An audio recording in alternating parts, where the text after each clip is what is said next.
For many years, I carried in my wallet a tattered black and white photograph of my mother. With her big, beautiful smile, head slightly tilted, she looks like a movie star.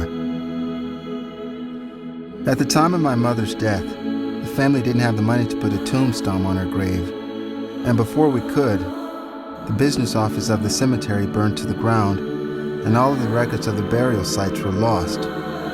There seemed to be no way for me to ever mark my mother's grave. I felt cheated. I felt cheated that she'd lived such a hard and short life because of Mississippi. I vowed to get out as soon as possible and to never go back.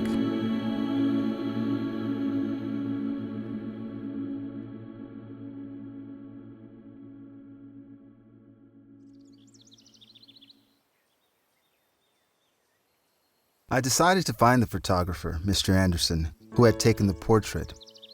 Over the telephone, I introduced myself and told him that he'd taken the only existing photograph of my deceased mother. He explained that he had retired over 40 years ago and that he'd thrown most of his work away. After our brief conversation, he agreed that I could come and visit to see what little work he had saved.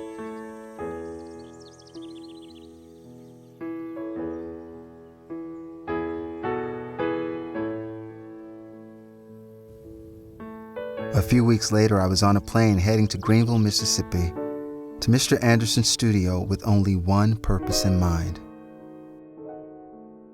I was trying to get a master print of the old Anderson photograph of my mother. It was the first time I'd returned home since my mother's death over 15 years ago.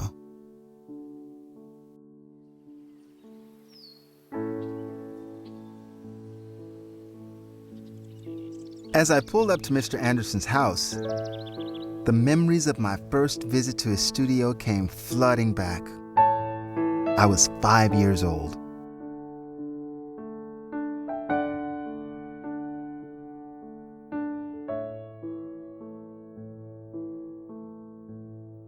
As he invited me in, I saw that his studio had fallen into disrepair.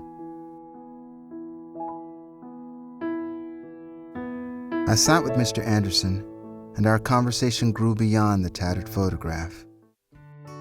Still filled with pride in his work, he rather innocently showed me some photographs he'd taken many years ago of Greenville's African American citizens, and in doing so, he introduced me to my own past. The photographs sparked my curiosity. I wanted to know more about these people, these survivors of segregation. I wanted to give these faces a voice. It was then that I decided to make a documentary about Mr. Anderson's Greenville. He agreed to sell me his camera and negatives on the condition that I share his work with the outside world.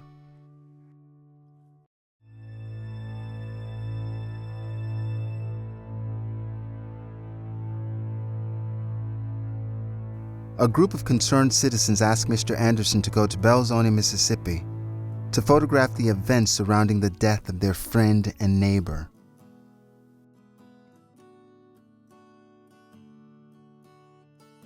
A popular orator, advocate of voting rights, and leader of the local branch of the NAACP, sing a song full of the faith that the dark past has taught us. Sing a song full of the hope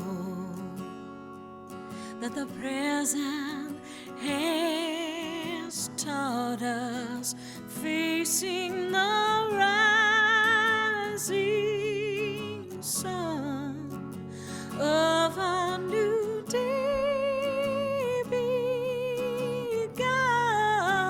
Let us march on till victory is won.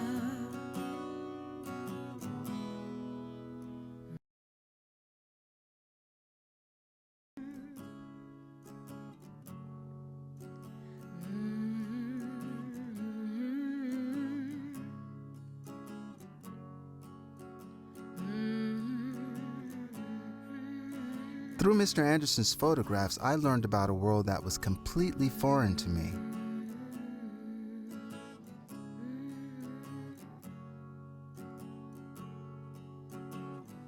Ironically, Mr. Anderson had recorded our version of the American dream.